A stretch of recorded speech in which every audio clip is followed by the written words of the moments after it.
Good evening and good morning to our audience members in Asia and elsewhere, and welcome. I am Kyoteru Tsutsui, Deputy Director of the Shorenstein Asia Pacific Research Center and Director of the Japan Program at APARC.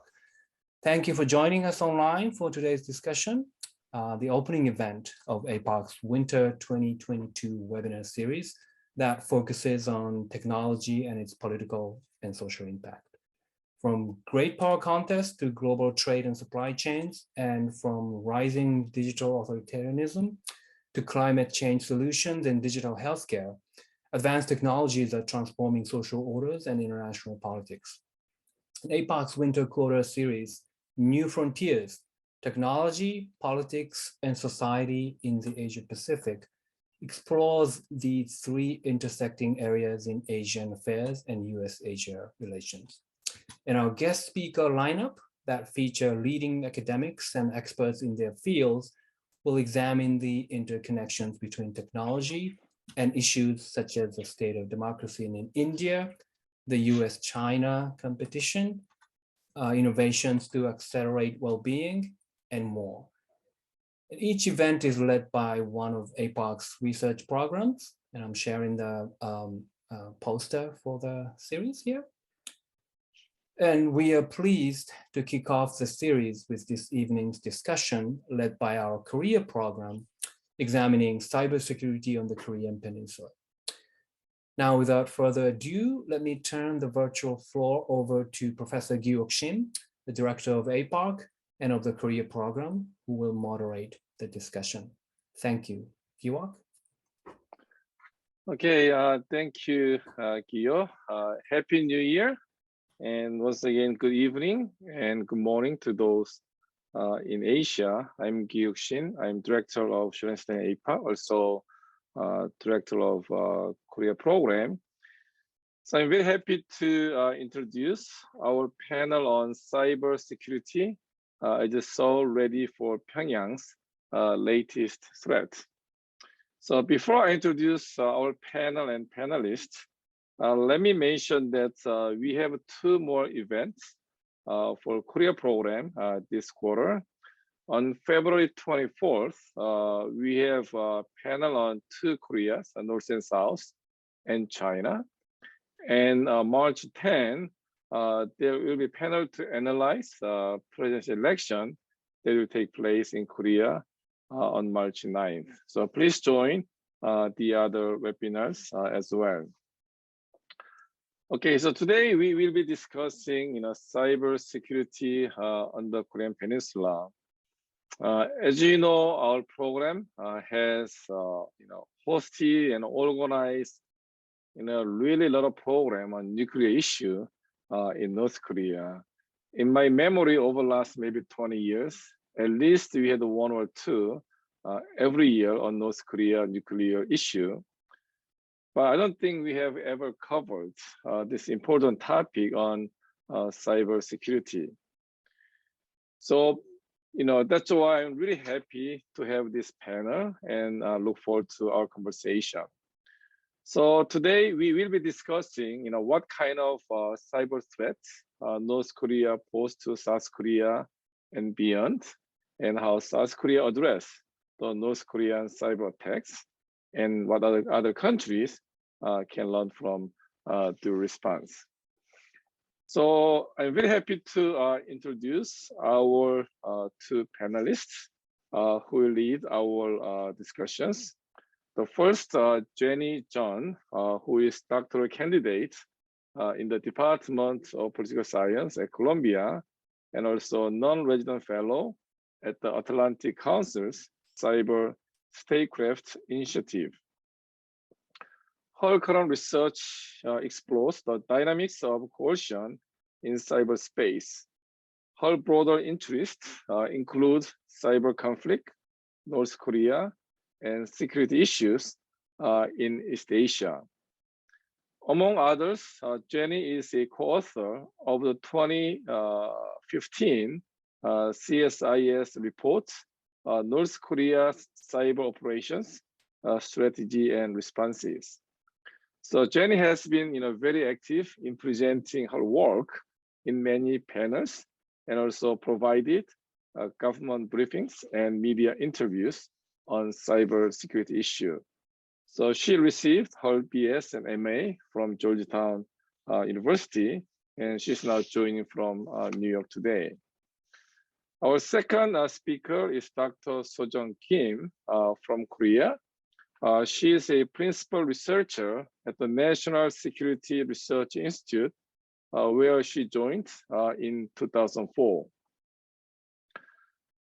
So Dr. Kim currently leads the cybersecurity policy team and provides recommendations on cybersecurity policy and regulatory issues. So among others, she was involved in drafting South Korea's national cybersecurity strategy, published in the spring of 2019, and also involved in the 4th and 5th UN group of governmental experts as an advisor, and in the Meridian process as an advisor and organizer. So her main research area is in national cybersecurity policy, international norm setting process, confidence building measures, and critical information infrastructure protection, law and regulation, and cybersecurity evaluation development. So Dr. Kim received her PhD in engineering from the Graduate School of Information Security at Korea University in 2005. So without further ado, I'll turn to Jenny Chen first, and followed by Dr. Kim. And as usual, each will speak for around 15 minutes, and then I'll start a conversation with the two panelists, and then take questions from the audience. All right, Jenny? Great, thanks, Dr. Shin. Hi, everyone. It's really great to be here, and I really like to thank APARC and the Korea program, and Heather and Dr. Shin for inviting me to speak at this panel. So I want to sort of kickstart our discussion today by talking mainly about some of the characteristics of North Korea's cyber threat, and then end with a little bit of my opinion on policy approaches that South Korea might want to take a look at. So the first thing to note is that really cyber capabilities emerged as sort of a Swiss Army knife for North Korea. And some of you, who follow this topic may also know that Kim Jong-un allegedly referred to cyber capabilities some time ago as an all-purpose sword. And this is really the case. And the fact that North Korea uses cyber capabilities so often and in such a diverse setting really puts how we think about cyber operations in a different category than how we think about its nuclear and missile programs. And so to give you a brief overview of what North Korea has been doing, because I assume that not everyone is familiar with this topic, over the last sort of 2 decades or so, North Korea has really diversified in how it leverages its cyber capabilities, right? So at first, North Korea's interest in cyber warfare was an extension of its interest in electronic warfare, and mainly as a response to the lessons of witnessing US operations during Desert Storm. So it was largely military in application. And at first, there wasn't really too much that they could do. Back in 2009, they were doing sort of simple website defacements as a sign of protest and maybe some DDoS attacks. And then in around 2013, 2014, things started to take an especially destructive turn as they started to use wiper malware in March 2013. And with the ability to create destructive effects with cyber weapons came the attempt to use that power coercively. And so the most famous example of that is against Sony in 2014. And then also a month later, they issued a threat against South Korea's civilian nuclear plant operator around Christmas time. And not many may be aware of this, but the year after, they also threatened a wiper attack against a UK production studio called Mammoth Strain in order to get them to, similar to Sony, stop producing a TV series about North Korea.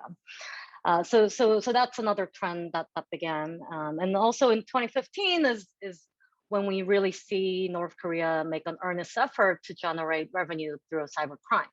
Not just nickels and dimes here and there by outsourcing labor as IT developers, but really going after big game, such as stealing directly from foreign banks and cryptocurrency exchanges to steal hundreds of millions of dollars at a time and laundering that money through complex channels, right? And so while all of this is going on, North Korea has also been consistently carrying out espionage operations against various targets, including the military, government, critical infrastructure, defense industry, as well as North Korea watchers and against human rights activists.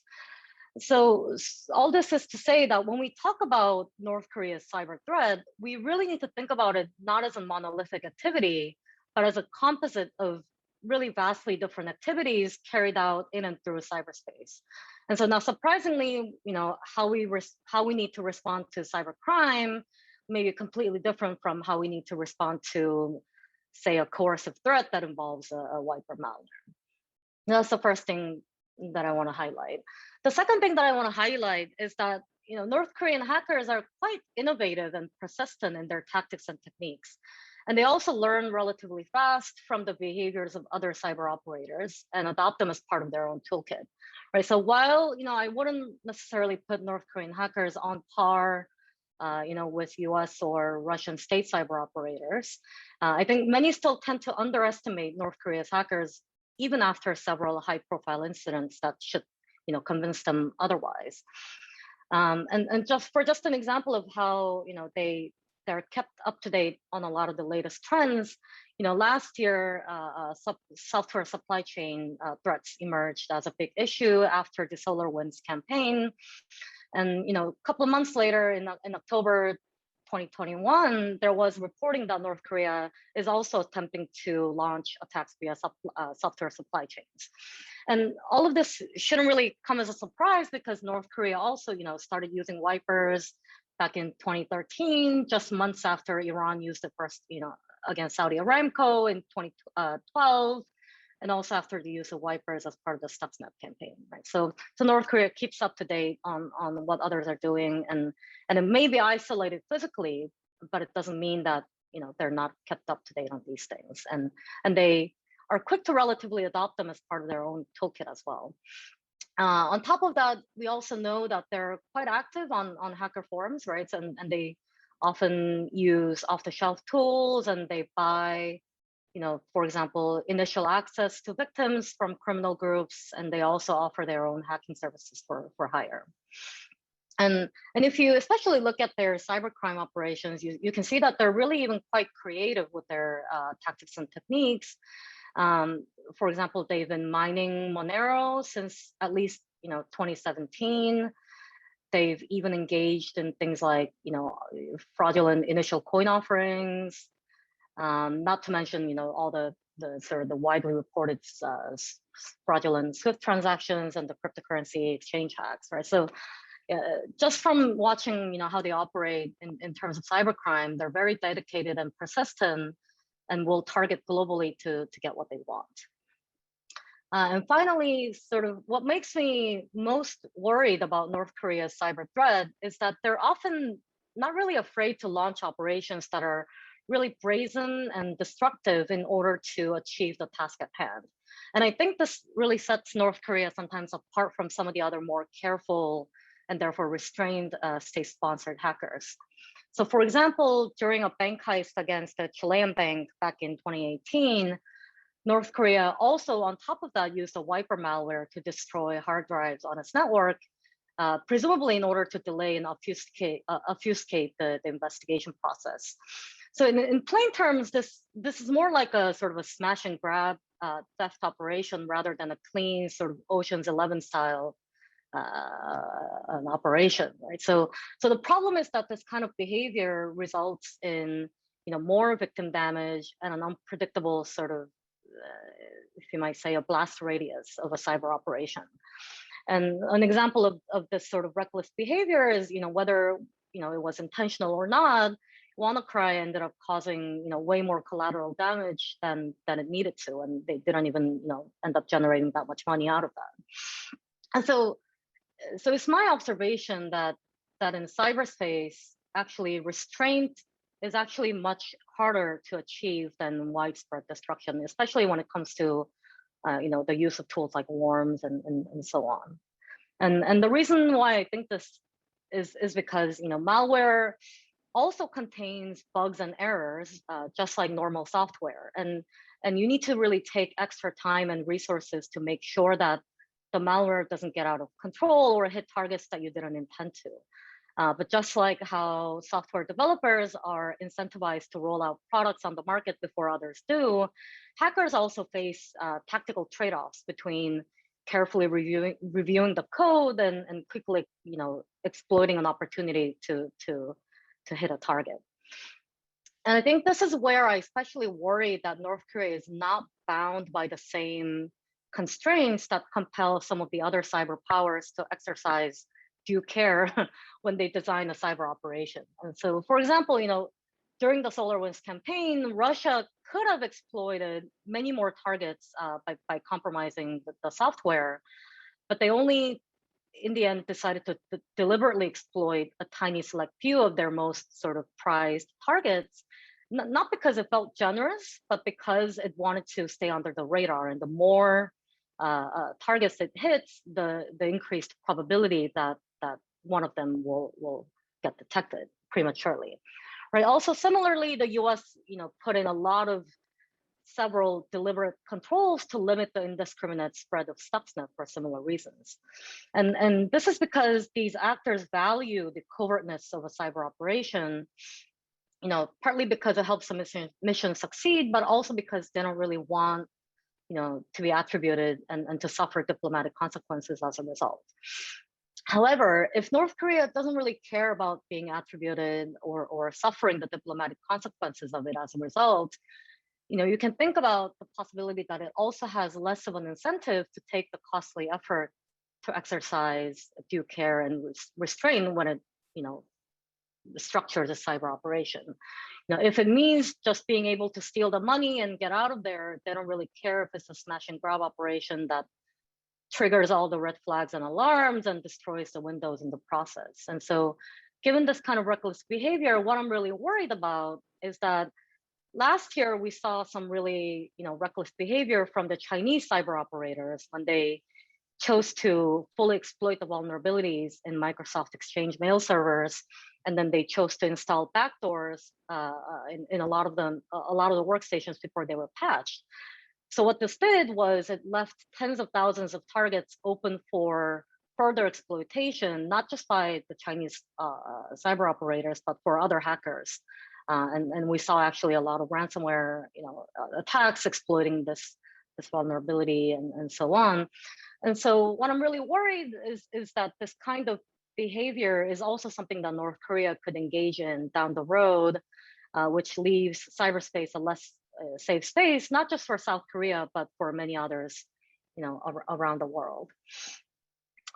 And so these are some of the three things that I worry most about when it comes to North Korea's cyber threats. And to switch gears a little bit and talk about how South Korea should respond to all of this, and I'm sure Dr. Kim would elaborate this on much more than I could. One thing that I want to weigh in is on the question of cyber deterrence. And I actually think that for many subsets of North Korea's cyber activities, deterrence by punishment is probably not the best response, right? So it would be very difficult for South Korea or the US to credibly threaten retaliation for criminal activities like stolen cryptocurrency in the hopes of deterring further thefts.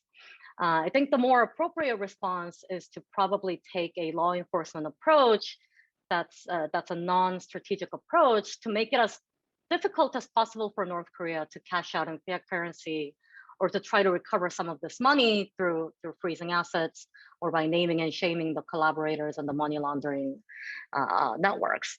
And what I mean by non-strategic here is in the sense that the South Korean government and the US government should be doing this unconditionally, right?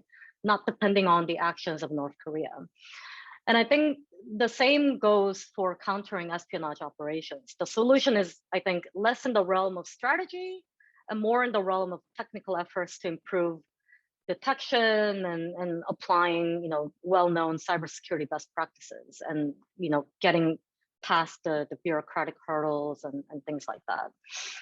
I think where South Korean government might consider deterrence is in the realm of destructive cyber threats against critical infrastructure, which involves things like electrical grids, chemical plants, transportation, communication hubs, and so on. And this is, I think, where it gets difficult, right? I think that in principle, South Korea should respond based on the effects that are created, not based on the means that are used to create the effects, right? So that is, it shouldn't really treat a cyber attack as categorically different from, for example, a cruise missile strike, if it roughly creates the same effects. And so if rules of engagement are different, depending on the means, it signals the other side that cyber attacks carry less consequences than physical provocations.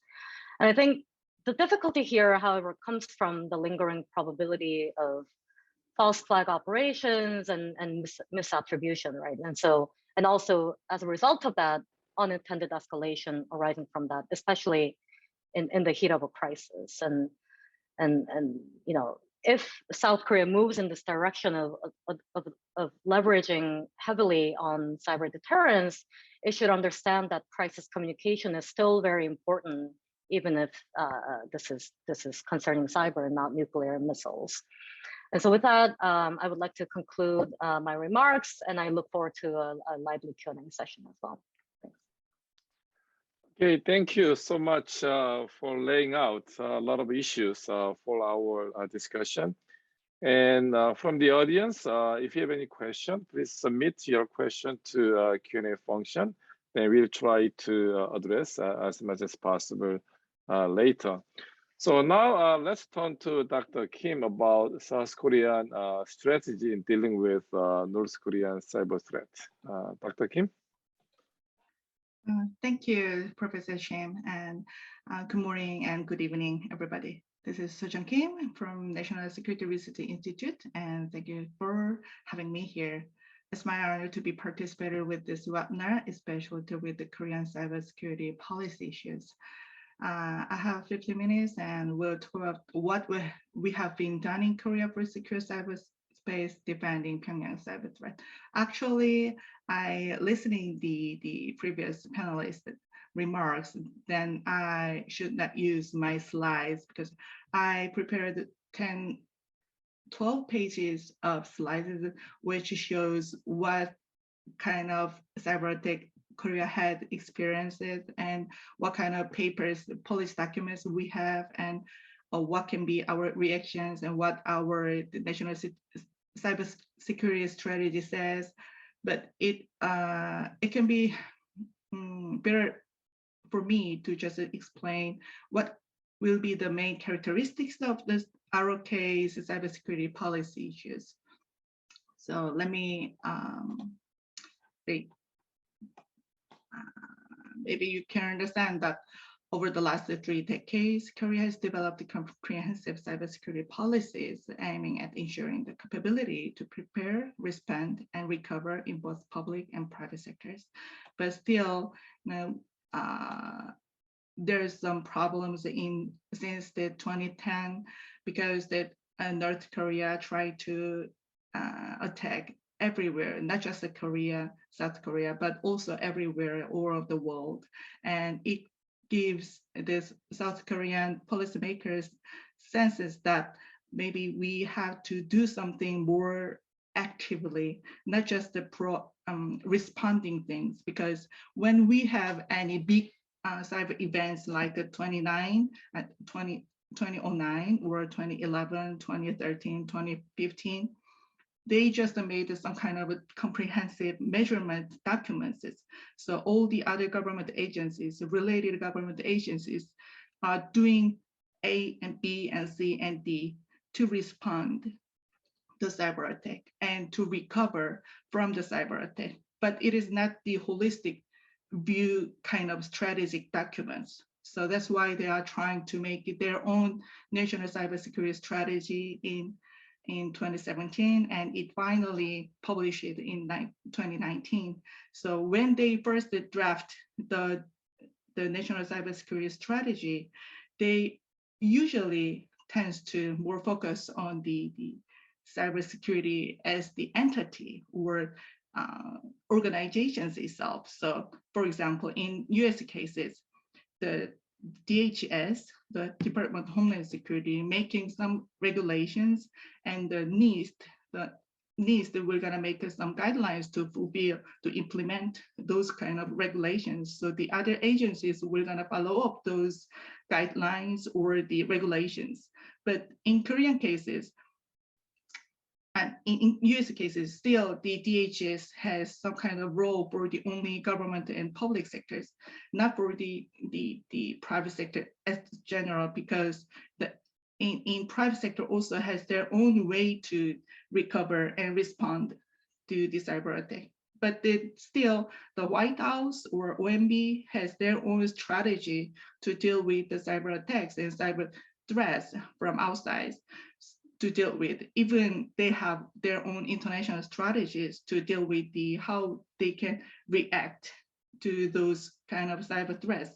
But in Korean cases, vice versa, the National Cybersecurity Center under the National Intelligence Services is overarching the whole efforts to enhancing the cybersecurity in Korea, but they are separated all the sectors, like government and public sectors, the NCSC is in charge, but the private sectors, the ICT ministry is in charge, and for the military sectors, the DoD is in charge. So they need some kind of encouraging them to having more holistic views. So that's why the Blue House, the presidential offices, have their own national cybersecurity coordinator in 2015. So after that, they worried, they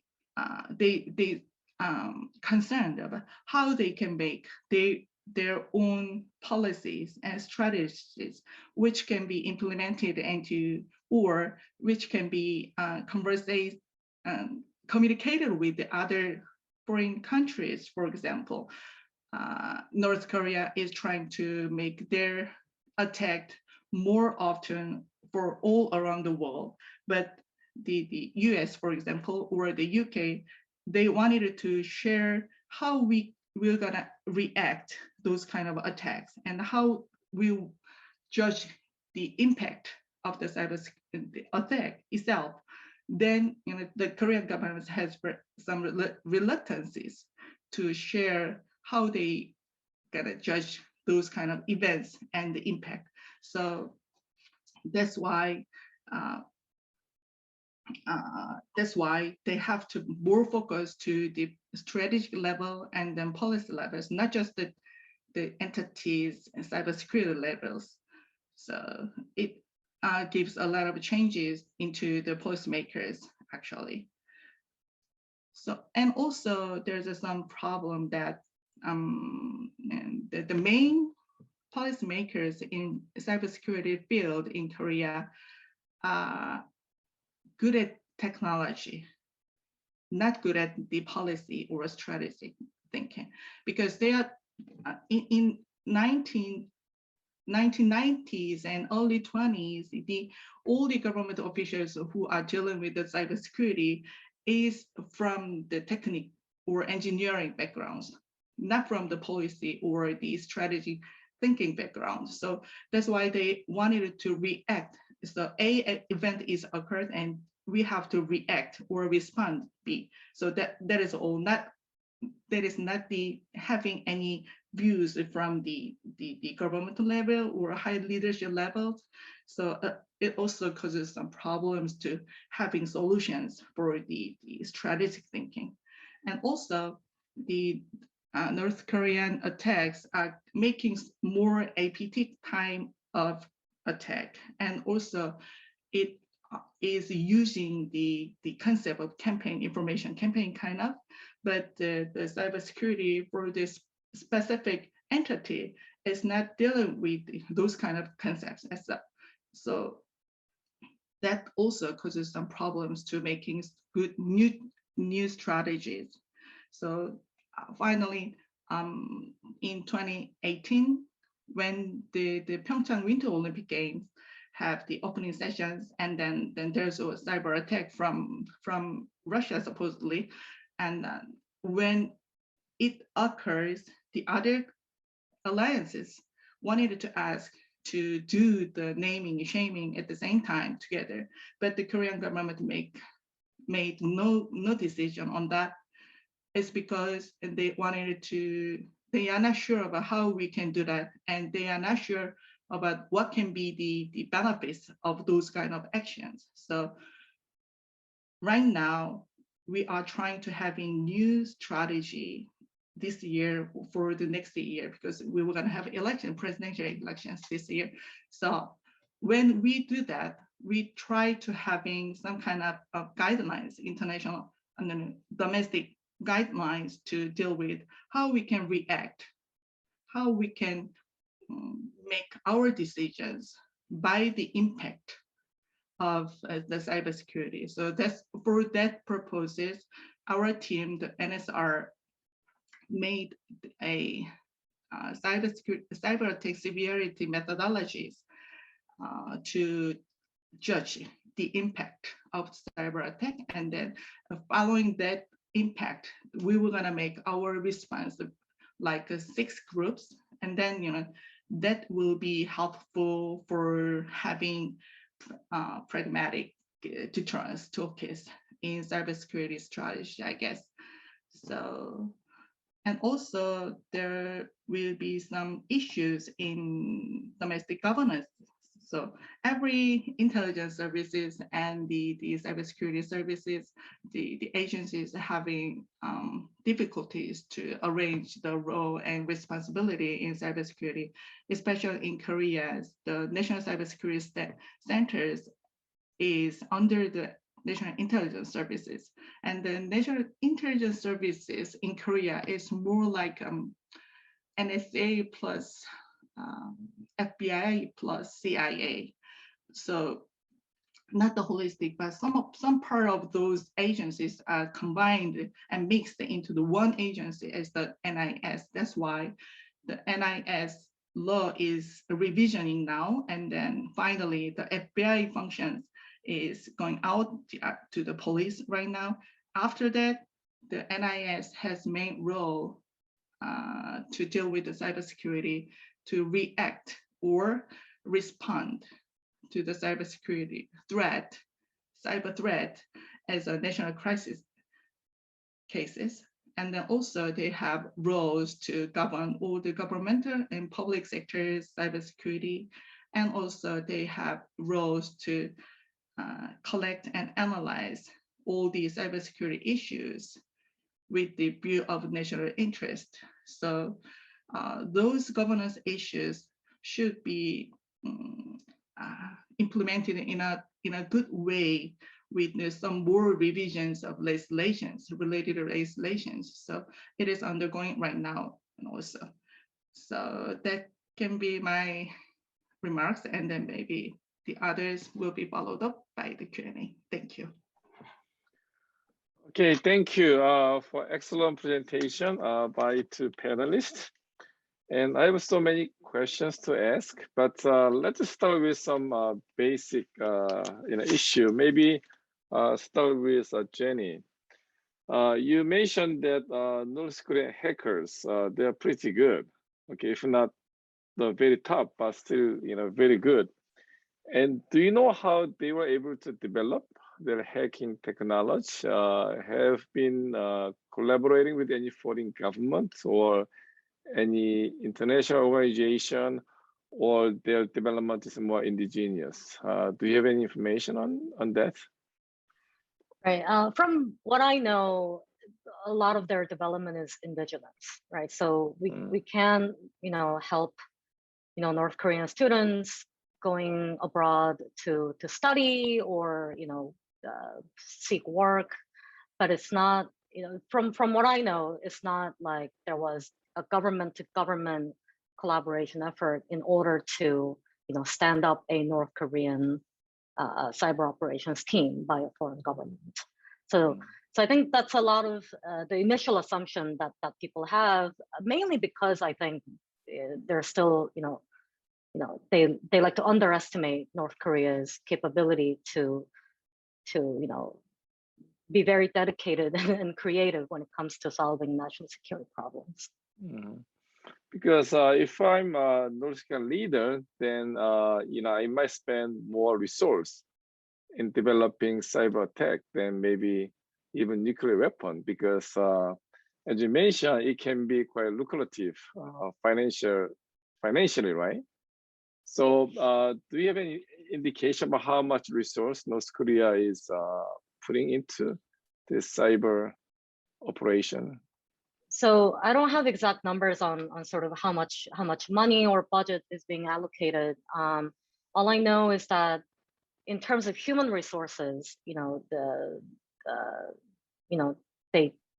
the North Korean government tends to select, the top students from at least the middle school, high school level, and put them into training programs geared towards being cyber operators. And so that may be one informative signal that North Korean government places a high emphasis and a priority in standing up their cyber capabilities. But I don't really know, in terms of how much money or budget is being allocated, or whether the government is prioritizing cyber over nuclear and missile programs. And I don't think it's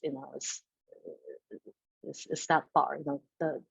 Still the main priority, in my opinion, would be to develop their nuclear missile programs, but there is a comparable priority being placed on cyber as well.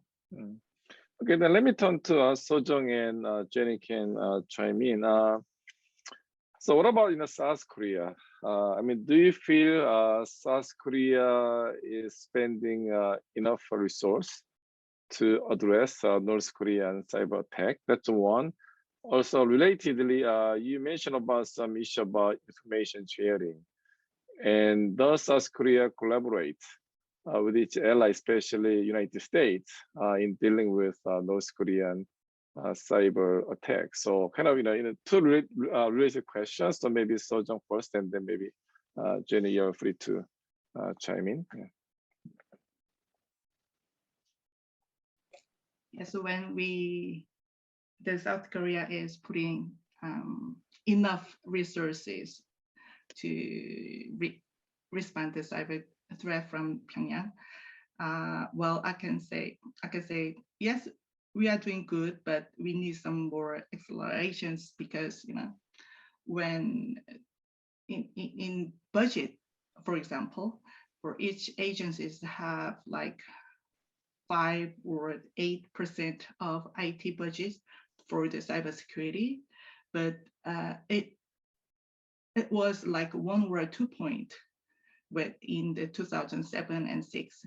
So it increased a lot, and so they are having a lot of money for the cybersecurity itself. But the resource means not only budgets, but also they need some personnel and some other techniques and systems. But in terms of those personnel and systems and techniques, that is not enough, I guess. And also with our evaluation methodology, we also have some GCCA kind of methodology to compare the capability of countries' cyber capabilities. So for example, the ITU also has those kind of things, the GCI, and the NSR has own methodology to compare those capabilities. And when we compare 11 countries, the Korea is like, sorry, number 7 or 8.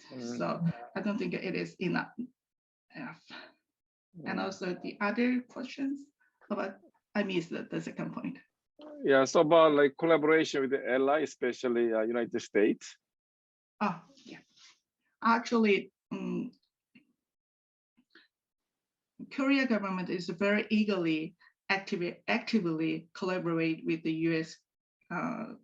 US entities respectively. So the military also have the cybersecurity dialogue, police dialogues with the military side, and also the intelligence community also has their own dialogues with the intelligence communities, and also the foreign affairs and some other areas, they are doing their collaboration very well. But the main concern for me about the international cooperation is that there's a very little killing contents from Korean side to talk with our allies. So we can participate at the event to talk about the collaborations, but the collaboration needs some kind of contents and development. So what can be the killer contents for those kind of collaborations? So if when we participated at the UN activities with these allies, so we participated and we trying to having the third country interceptions when the cyber attack using the third country as the refugees, but it was very hard for us to having understanding from our allies. So those kind of killer contents should be developed first domestically, and then we can talk about the international cooperation very effectively, I guess. So Jenny, what about from US perspective? So enough or good collaboration between the two countries, two allies on this issue? Sure, I think Dr. Kim summarized it pretty well. The only thing I might want to add is that on the US side, we've been seeing a new development in US's own cyber strategy, away from something that's more focused on deterrence and passive and more towards a policy of so-called defend forward. And a lot of that requires acting in gray space and collaborating with allies and third-party countries and expanding the US's own foreign intelligence networks in order to monitor and detect threats before they hit basically US targets. And I think I'm not too exactly sure to what extent it has been already rolling out in terms of the cooperation between US and South Korea, but I would not be surprised if the cooperation deepens on that aspect. And to be honest, a lot of that would depend on what the elections in South Korea looks like. But I would not be surprised if US wanted to deepen cooperation on that front in that way. Yeah, go ahead. Yeah. Actually, I may explain the Korean side too much, but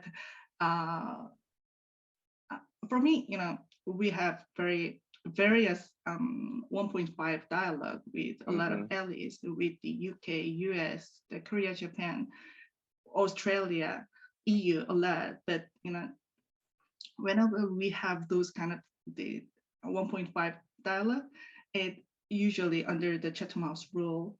But sometimes last year, when we have the closed meeting with the US friends, so one of the participants asked me that is Korea still the friends of mine? So it is a change a little bit, so the negative, because it depends. It's because maybe we are not very clear on what is our strategy point, but so that's what there can be one reason, but still I feel sense some kind of differences before and now. Okay, let's go back to North Korea. And the recent analysis from a security company says that North Korea stole at least $400 million in cryptocurrency last year alone, and in reality, the number may be even higher. The basic question is how credible is the number or the estimate, and then if that's the case, then probably the current sanction regime cannot work, very well, because North Korea has very strong sanction by international community. Also, the trade is very limited because of COVID-19. But still, if they can continue to thrive on cyber crime, let's say, reaping revenues of a huge amount, then they might continue to survive, and then they may be able to pursue their Pyongyang policy, right? Developing nuclear missile capability, but at the same time, sustaining their economy. So if that's the case, then it's really crucial, because in a sense, then our policy may have to shift, because until now, so much on nuclear weapons and sanctions. But then if North Korea can continue to do, this cyber crime and getting a huge revenue, and I think we gotta do something else. So, I mean, Jenny and Sojong, I mean, can you shed some lights on this? Yeah, if I may go first, first, I think the numbers, I believe the report came from Chain Analysis, which is a security company that analyzes blockchain-based cryptocurrency transactions. And I think the number is fairly reliable.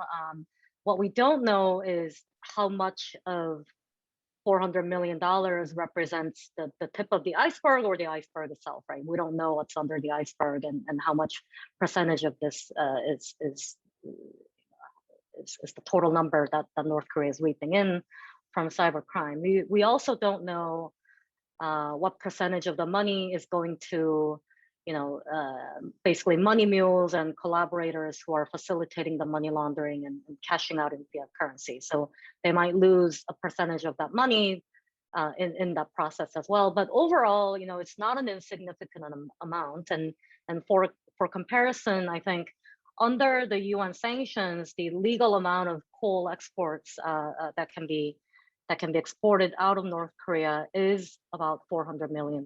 And so if you compare those numbers, it's really not insignificant number. And that presents a significant loophole in the sanctions regime. And as you said, it's basically a linchpin that allows North Korea to pursue Pyongyang policy without having to open up its economy to external trade, which makes the regime vulnerable as well. So it's that sweet spot where it can pursue its military and political strategy. And I think also one other sort of,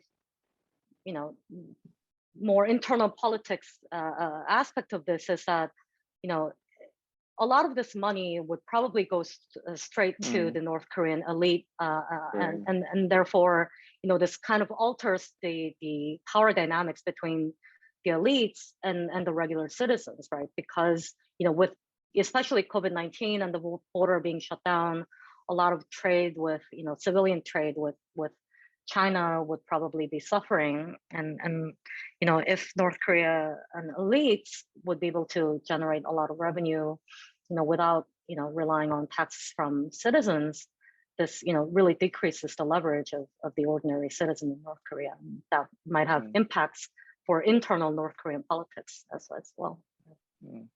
Sojong, you have anything to add? Actually, your question is what really we are having difficulties to solve, because whatever any reaction or countermeasures or proportionate countermeasures should have effect when something is happening. But for the North Koreans, if we do the economic sanctions or we do other barriers to their trade, there's no effect at all, actually. So whenever we think about the proportionate reactions, countermeasures, so there will be very little things to be a candidate as an option. So that's big issues, actually. Okay, so actually this is a question from the audience, actually my students. So for Jenny, I mean, is there any way to deter North Korea cyber attack by including law enforcement to make it difficult for North Koreans to cash out on attacks? What would you say on this question? Yeah, and it kind of relates to what Dr. Kim was just saying just now. And I want to clarify that, what I mean by law enforcement approach, I mean, this kind of leaves the realm of strategy and political science and more in the realm of criminal justice and law enforcement, right? So you should, try as hard as possible to stop the cash flow into North Korea as much as possible. I understand this would be difficult, and a lot of the efforts would slip through the cracks. But I do, think, it's better than nothing, right? Exposing, the money laundering processes, indicting and extraditing, certain collaborators. I think last year the U.S. extradited a North Korean collaborator from Malaysia, and that was, considered a small win. And all I'm saying is that the U.S. and South Korea should just continue to do these things, even though it won't completely stop North Korean cybercrime. And there's really no other way to do it, other than just continuing to make it really hard for them to cash out. So Jeong, you mentioned that you're working on some recommendation that will come out maybe next year. And also we know that there will be election in less than 2 months. So do you think, depending on who wins the election, the cybersecurity policy may be different or more or less same? Because now we know that progressive and conservative, they have very different policy toward North Korea in general. So when it comes to this cybersecurity, should we expect very different policy or somewhat similar? What should we expect depending on who wins the election in March? Yeah.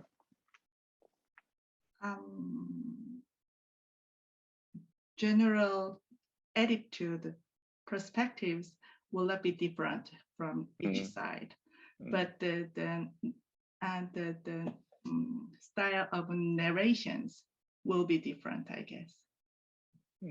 That is my conclusion, because when we started in 2017 and the publication in 2019, there's just some kind of changes in narrations. So I can say it that way. Okay, so this may be a little too sensitive for you to answer. But I think let's say, moving forward. Okay, so now we are talking about cybersecurity. Now we are all talking about AI. I mean, in industry, in the military. So should we think about AI security in the future? Do you know how good or bad North Korea regarding AI? So in other words, maybe in years later, should we organize panel on AI security in the Korean Peninsula, so beyond the cyber, or it's too far away? Actually, 2 days ago, there's an AI closed webinar among the China, Russia, and US, and there's no North Koreans yet. So I think North Koreans are not very good at or doing their efforts to developing the AI, but it depends on how they can use that AI into the weapon system. So we are not sure about that one yet, but if they use the AI system or machine learning or robot system into the autonomous weapons, then that will be very serious problem also, I guess. Then, you need another webinars for this. Okay. Jenny, yeah, what's your take on this? Yeah, I do think there is a significant interest in from North Korea on AI research and development in general. Although I think we might need a couple more years for them to actually make meaningful progress on the research. But I do think there's significant research on the area. If you see the publications that are coming out of Kim Il-sung University in the natural sciences, there's actually quite a bit of articles that are coming out based on machine learning, deep learning. I think a lot of that is really geared for internal surveillance and solidifying their grip on internal citizens and surveillance. But, it's very well likely that they might apply those techniques towards autonomous vehicles, precision strikes, and things like that. And it's really a double-edged sword, right? Because the more and more they rely on those things, it creates vulnerabilities on their side as well. So it's really a bit too early to tell whether what kind of advantages or disadvantages they might have, but it is certainly an area to look at as well. And it might be possible that North Korea is also conducting research that is not visible in the open source about how to exploit flaws in other people's AI systems, because AI is not, by any means secure either, right? Yeah. Okay, so final question. As I mentioned in the beginning, if North Korea tests nuclear weapon or even long-range missiles, it has headlines in the media, but still relatively less attention to cybersecurity. And I don't think many people in Korea or here, the public, they are aware of real danger and risk of cybersecurity. And I'm really embarrassed that we haven't organized panel on cybersecurity earlier. So what can we do? For like a university, research center, how we can increase awareness of this issue among the public as well as some political leaders.